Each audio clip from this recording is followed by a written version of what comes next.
This week, I'm wrestling with the fact that sometimes, even though I see, I'm not sure that I really see. And no, I'm not. This is not a lens crafter commercial or something like that. And I'm not talking about this. I'm saying that sometimes spiritually, even though I see, I'm not sure that I really see. This morning, I'm wrestling with the text in Mark chapter 8.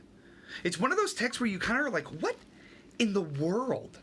Like, why did the Bible record that? Like, what is happening here? It's Mark chapter 8, verse 22 and following.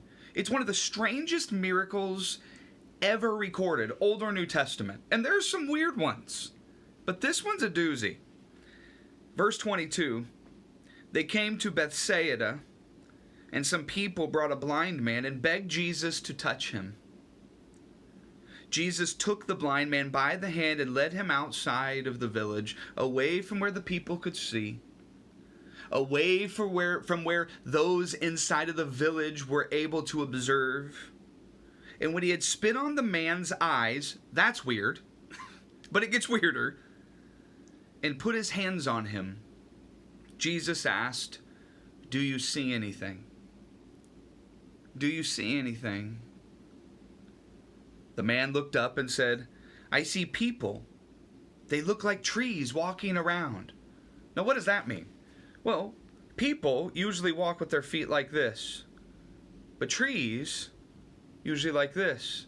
In other words, the guy is able to see, but he sees upside down. He sees inverted. He sees everything, but he doesn't exactly see. Keep going. Once more, Jesus put his hands on the man's eyes. Then his eyes were opened, his sight was restored, and he saw everything clearly. Jesus sent him home saying, "Don't even go into the village." Now here's a couple of things that are really strange about this. Number one, Jesus spit on the dude's eyes. I mean, I'm sorry. I've been talking. Have you ever had close talkers? And they talk and they spit on your face. And it's that little bit like, dude, come on, you're spitting on me. Jesus intentionally hawks loogies and put it on his eyes. That's weird number one. Weird number two, it doesn't totally work. Jesus puts his hands on him and says, "Do you see?" The guy's like, kind of, but everything's a little bit. Jesus is like, hold on. "Do you see now?" And the guy's like, "Yeah, everything looks great." And then Jesus says, weird number three, don't go into the village. Don't go in there. Here's my question. Sometimes, even though I see, I'm not so sure that I see.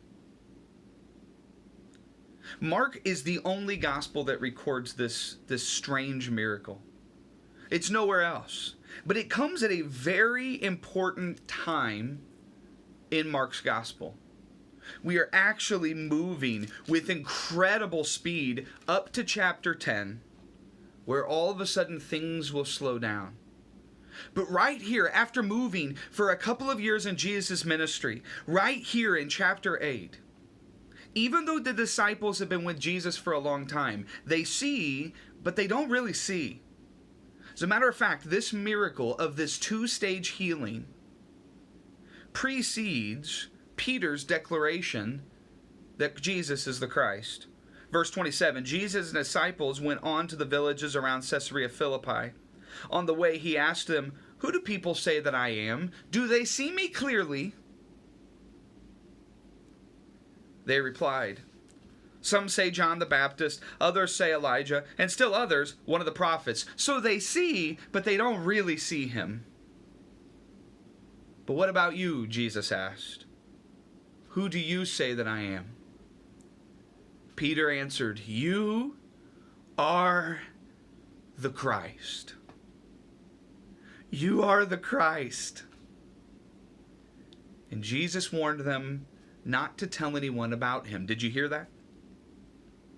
You see, the two-stage miracle is really strange because after the guy can see clearly, Jesus says, "But you're not ready to tell people yet. Don't go back to the village." And then here, Peter clearly says, "You are the Christ." And Jesus says, good, you're not ready to tell anyone yet. Don't go telling in the village. Why? Well, because sometimes we think we can see, and in reality we aren't able to see at all. Because do you know the very next passage? The very next passage, listen to this. It says, Jesus then began to teach them that the Son of Man must suffer many things and be rejected by the elders, the chief priests, and the teachers of the law, that he must be killed, and after 3 days raised again. He must rise again. I mean, the very next events that are about to happen, Jesus' betrayal by the religious elite, his beating, his arrest, his killing, and his resurrection, Jesus begins to immediately tell them, and they see it, but they don't really see it. Matter of fact, verse 32 says, he spoke plainly about this. Peter is the one that is preaching the Gospel of Mark. And he says, he told us this really clearly. And then it says, and yet Peter took him aside and began to rebuke him. Why? Because you are the Christ and you are not supposed to be killed. You are supposed to kill. You see, Peter sees, but he doesn't see clearly. But when Jesus turned and looked at his disciples, he rebuked Peter. Get behind me, Satan. For you do not have in mind the concerns of God, but merely man's concerns, human concerns. Here's what I'm wrestling with in my own life. I've been following Jesus for many years. Now, I didn't walk with Jesus the way that Peter walked with him.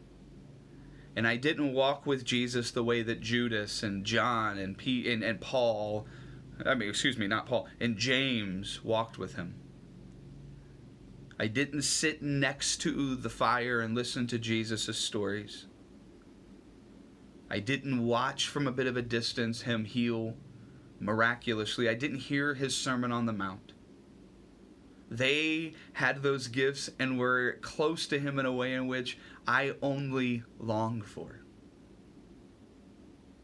And yet, even though they were that close, they could see, but not totally see.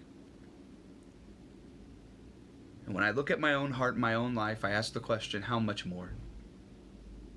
And that's the question I want to challenge you to wrestle with this week.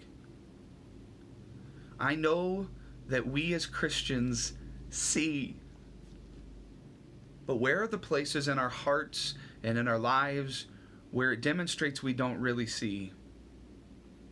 And it is in those places that I want to challenge you to invite the presence of the Spirit this week, to invite the Spirit's partnership and participate in the transformation so that the miracle can happen to us a second time, so that we can not see things upside down, but we can see Christ clearly. I love you guys. I'll talk to you next week.